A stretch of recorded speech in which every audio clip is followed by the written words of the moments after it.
मेरे भाई मुनिंदर सिंह ने ये भी धमकी दी है अभी कुछ महीने पहले ही कि ये मेरी मदर के लिए कि ये कब तक जिंदा रहेंगी, क्योंकि 81 साल की हो गई है, तो इनके मरने का वेट कर रहे हैं वो। नमस्कार दोस्तों, मैं सन्नी आते न्यू इंडिया खबर से। जैसा कि हम लोग जानते हैं कि 21 सदी में विकास हो रहा है, शहर का विकास हो रहा है, राज्य का विकास हो रहा है और देश का विकास हो रहा है, लेकिन आपको पता है जो हास हो रहा है वो मानवीय संवेदनाओं को हो रहा है। ऐसा ही मामला हमारे सामने आया। ये है पूनम सिंह जो आप देख रहे हैं, और ये उनकी वृद्धा माँ है 81 साल की हरबीर कौर। इनका समस्या ये है कि इनका खुद का भाई, इनका बेटा मुनिंदर, जो कि मकान, जो इनका मकान है सिविल लाइन्स, वहाँ पर उस मकान को अड़े पीने की साजिश रच रहा है, जैसा कि पूनम सिंह ने हमको बताया। मामला क्या है ये हम जानते हैं, क्योंकि उसने जैसे पूनम जी ऑफ द रिकॉर्ड बताया था कि जो कूट रचित वसीयत है वो दो वसीयतें उसने बना ली थी, और वो चाहता है कि उसकी माँ और उसकी बहन जो पूनम सिंह हमारे साथ हैं वो उस मकान से बेदखल हो जाएं, चली जाएं, और उसके लिए उसने मारपीट भी की है और बहुत से आरोप भी लगाए हैं। और जहां तक पुलिस का सवाल है, हम हमेशा ये कहते हैं कि अगर कोई महकमा अपना कार्य ढंग से नहीं करता तो फिर आदमी को न्याय की शरण लेनी पड़ती है, और पूनम जी और उनकी मां हरबीर कौर ने मीडिया की शरण ली है। अभी भी थोड़ी देर पहले ही उन्होंने प्रेस कॉन्फ्रेंस की थी और मीडिया को बताया था अपनी समस्या का। अब जानते हैं कि असली मामला क्या है, जो आप लोग समझ लें, फिर उसके बाद आगे बात करते हैं। पूनम जी आप बताइए, सामने देखें कि मामला क्या है और क्यों परेशान कर रहा है आपका ही भाई। मामला ये है कि परेशान इसलिए कर रहा है क्योंकि उसने 2 झूठी वसीयतें कूटरची तरीके से अपनी बीवी और अपनी ससुर के साथ मिलकर के बनाई हैं, और घर से हमें निकालना चाहता है। मेरी माँ को बोलता है कि वृद्धाश्रम में या फिर कहीं पे नर्स रख देंगे, दूसरे मकान में लेकर के, और किराए पे लेकर के रख देंगे इनको। तो मामला ये है सीधा सा कि वो हमें यहाँ से निकालकर मेरे फादर जो श्री जगपाल सिंह जी है उनकी पूरी संपत्ति को हड़पना चाहता है, जो बोलता है कि मैं एकमात्र उत्तराधिकारी हूँ। तो क्या पिताजी ने वसीयत में कोई वसीयत लिखी थी आपको? नहीं, मेरे पिताजी ने कोई वसीयत नहीं बनाई थी। तो उसमें आपने जो झूठी वसीयत है जो भाई ने दी है उसके प्रति एफआईआर दर्ज कराई आपने? हाँ जी, चौडाला थाने में गए थे एफआईआर दर्ज कराने, लेकिन उन्होंने हमारी एफआईआर दर्ज नहीं करी। उन्होंने ये बोला इसको फांसी पे चढ़ा दोगे क्या, मुनिंदर सिंह के लिए, कि इसको फांसी पे चढ़ा दोगे क्या, और सिंपल सी एक कंप्लेन करी, और उस कंप्लेन का भी कुछ पता नहीं था। फिर उन्होंने बोला कि जाओ जाकर के कोर्ट से करा लो, तो हम कोर्ट में जाके फिर एफआईआर दर्ज कराई। लेकिन उसका भी उसका भी बहुत दिनों तक, करीब 1 साल होने को आया, लेकिन उन्होंने कोई एक्शन नहीं लिया, ना ही किसी के बयान लिए, कुछ भी लिए।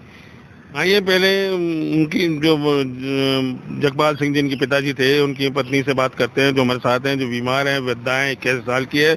उसके साथ भी बेटी मारपीट करता है। क्या करता है मुनिंदर आपके साथ? कई सुनी करता है, गाली उड़ी दे देता है। अच्छा, और वो क्या चाहता है कि मकान से आप हट जाएं? मकान खाली करके कहीं भी रहो। ये तो मकान तो आपके पति का है। हाँ, उसके बावजूद भी इस तरह के तो हमने बोल दिया मकान तो खाली नहीं करेंगे, मकान तो मेरा है। सही बात है। मकान तन्ने नहीं बनाया, मेरे घर वाले ने बनाया। वो ये बोलता है कि मकान खाली करके कहीं भी जाओ, उससे हमें कोई लेना देना नहीं है, और इस पूरी प्रॉपर्टी का एकमात्र उत्तराधिकारी मैं हूँ। आपके पिताजी क्या डिस्ट्रिक्ट जज थे, क्या थे? हाँ जी, डिस्ट्रिक्ट जज थे, और वो ऐसी वसीयत नहीं बना सकते थे जिसमें वो अपनी, जैसा कि इसने वसीयत में लिख रखा है कि पत्नी रहे तो रहे, नहीं तो चली जाए।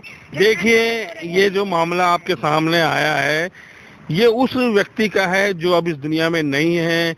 पूर्व मजिस्ट्रेट जगपाल सिंह, है ना? बताइए, जो कानून के खुद ज्ञाता थे, अंतिम समय में बीमार थे, वो ऐसे समय में, और जिन्होंने कई फैसले निपटाए होंगे, कई मकानों के, कई फौजदारी फैसले, कई पारिवारिक मामले, क्योंकि वो जज रहे थे, उनको कानून की अच्छी तरह समझ थी, और उन्होंने साफ तौर पे ऐसा माना जाता है कि कभी उन्होंने ऐसा नहीं कह सकता कि आपको पत्नी को रहना है, नहीं रहना हो। और वैसे भी जब वसीयत नहीं है तो कानून के हिसाब से, जहाँ तक हमारी जानकारी है, वो पत्नी के नाम ऑटोमेटिकली मकान हो सकता है। और अब भी कई भी कानून में अमेंडमेंट हुए हैं, उसके बावजूद आप देखिए कि पूर्व जज की पत्नी को इस तरह दर दर की ठोकरें खानी पड़ रही है। पुलिस का जहाँ तक सवाल है, इन्होंने सोडा थाने पर गंभीर आरोप लगाए हैं और कहा है कि सोडा थाने वाले कोई कार्रवाई नहीं कर रहे हैं, ऊपर से इनको प्रताड़ित कर रहे हैं। और जो जिस तरह का जो बताया था अभी इन्होंने कि कौन आया था एसआई जो बदतमीजी कर रहा था माता जी से, सोहन लाल। अच्छा, कोई सोहन लाल है जो घर आया है इनके थाने में है, सोहन लाल, जिसने अपना नाम सोहन लाल बताया, वो है। उसको बोला भी कि अभी हाईकोर्ट में मामला विचाराधीन है तो आप एफआईआर नहीं लगा सकते, लेकिन वो सिविल मामला और पारिवारिक मामला बताकर एक फौजदारी मामले को दबाने की कोशिश कर रहा है। क्या बदतमीजी की माता जी साहब? मम्मी सो रही थी, सोकर उठी तो जो खटखट कर रहा था दरवाजे में। कितने समय की बात होगी वो, कब की? कल की बात है। कल की बात है? अच्छा, हाँ। दिन की रात की? दिन की बात है और करीब 3 या 3:30 बज रहे थे उस समय दिन के। तो इन्होंने बोला कि मैं देखकर बताती हूँ, क्योंकि सोकर उठी थी, इनको भी नहीं पता था। तो ये आई अंदर, देखकर बताया। वो बहुत देर तक खटखट करता रहा, तो देखकर बताया तो इन्होंने बोला कि भाई वो तो है नहीं यहाँ पर, वो तो कहीं काम से गई हुई है और मैं तो अभी सो के उठी हूँ। तो उसने बोला कि पहले नहीं बता सकते थे क्या? उसकी टोन ही अलग थी बात करने की। आप 81 महिला के साथ, वर्ष की महिला के साथ ऐसे नहीं बात कर सकते, इस टोन में बात नहीं कर सकते हो कि आप बोल रहे हो कि आप पहले नहीं बता सकते थे क्या कि मैं यहाँ पे इतनी देर से खड़ा हुआ परेशान हो रहा हूँ।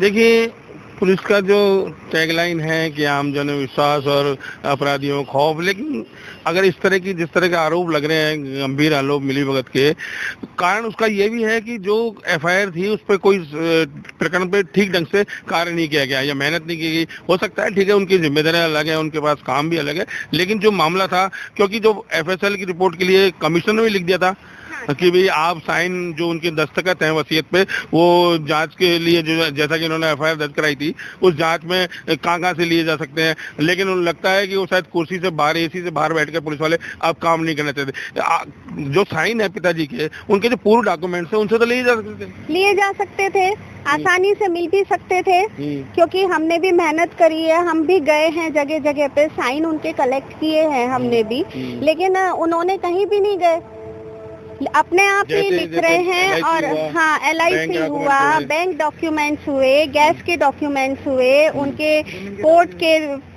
हुए, जमीन के कागजात हुए। इस मामले में वकील साहब है इनके, मुकेश कुमार, है ना, उनसे भी थोड़ा जान लेते हैं कि क्या मामला था। ये जो FSL रिपोर्ट है, सब इसमें पुलिस ले सकती है? इसमें FSL रिपोर्ट के लिए जो डॉक्यूमेंट्स भेजे गए थे उसमें 9 सिग्नेचर भेजे गए थे, जबकि पुलिस चाहती तो और भी सिग्नेचर कलेक्ट कर सकती थी।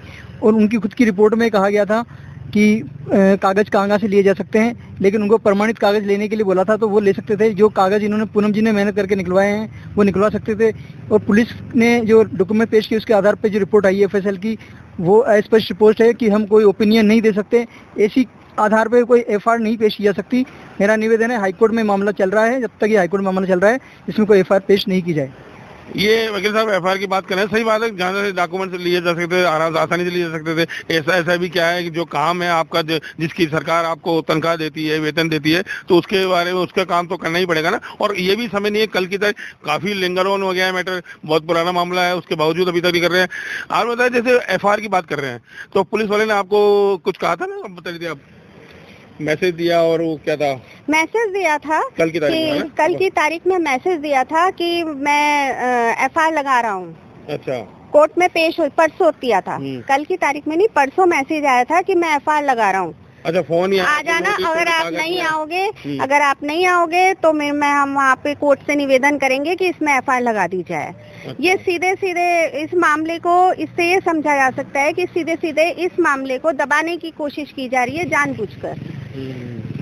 अब ये पुलिस वाले क्यों कर रहे हैं, सोडाला वाले, ACP और दिगंत आनंद जी ये चीज क्यों दबाना चाह रहे हैं, अब ये तो वही अच्छी तरीके से बता सकते हैं कि उनको इसमें क्या मिल रहा है।